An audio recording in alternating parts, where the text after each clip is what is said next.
एक छोटे से गांव में, जो यमुना नदी के किनारे बसा था, रामू नाम का एक किसान रहता था।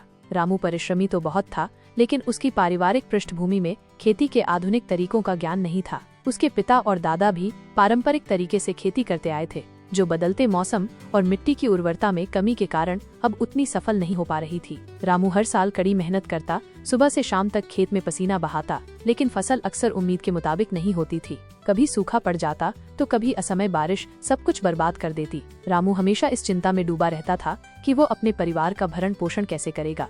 गाँव में ही एक बुजुर्ग किसान थे, जिनका नाम शंकर लाल था।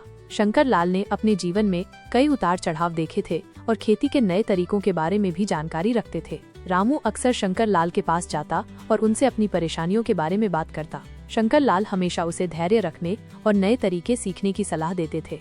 एक दिन शंकर लाल ने रामू को सलाह दी कि उसे अपनी जमीन की मिट्टी का परीक्षण करवाना चाहिए। उन्होंने बताया कि मिट्टी में किन पोषक तत्वों की कमी है, ये जानने से सही खाद और उर्वरक का उपयोग किया जा सकता है, जिससे फसल की पैदावार बढ़ सकती है। रामू ने शंकर लाल की बात मानी और पास के कृषि विज्ञान केंद्र जाकर अपनी मिट्टी का परीक्षण करवाया।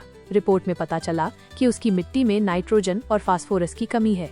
कृषि विज्ञान केंद्र के अधिकारियों ने रामू को सलाह दी कि उसे जैविक खाद का उपयोग करना चाहिए और फसल चक्र अपनाना चाहिए, जिससे मिट्टी की उर्वरता बनी रहे। उन्होंने उसे सिंचाई के आधुनिक तरीकों जैसे कि ड्रिप सिंचाई और स्प्रिंकलर सिस्टम के बारे में भी बताया, जिनसे पानी की बचत होती है और फसल को सही मात्रा में पानी मिलता है। रामू ने इन नई जानकारियों को ध्यान से सुना और उन्हें अपने खेत में लागू करने का फैसला किया। उसने धीरे धीरे जैविक खाद बनाना शुरू किया और पिछली फसल के अवशेषों को खेत में ही मिलाकर मिट्टी को उपजाऊ बनाने का प्रयास किया। उसने अलग अलग मौसम में उगाई जा सकने वाली फसलों की जानकारी ली और फसल चक्र के अनुसार बुवाई करने लगा। शुरुआत में उसे कुछ कठिनाइयों का सामना करना पड़ा। नए तरीके सीखने में समय लगा और लागत भी थोड़ी ज्यादा आई, लेकिन रामू ने हार नहीं मानी। वह लगातार कृषि विज्ञान केंद्र के अधिकारियों और शंकर लाल से सलाह लेता रहा। धीरे धीरे उसके प्रयासों का फल दिखने लगा। उसकी मिट्टी की उर्वरता में सुधार हुआ और फसलों की पैदावार बढ़ने लगी। पानी के सही इस्तेमाल से उसकी फसलें सूखे और कम बारिश की मार से भी अपेक्षाकृत सुरक्षित रहीं। कुछ वर्षों में रामू की मेहनत और नए तरीकों को अपनाने के कारण उसकी आर्थिक स्थिति काफी सुधर गई। उसकी फसलें अब गांव में सबसे अच्छी मानी जाती थीं और उसे बाजार में अच्छे दाम मिलते थे।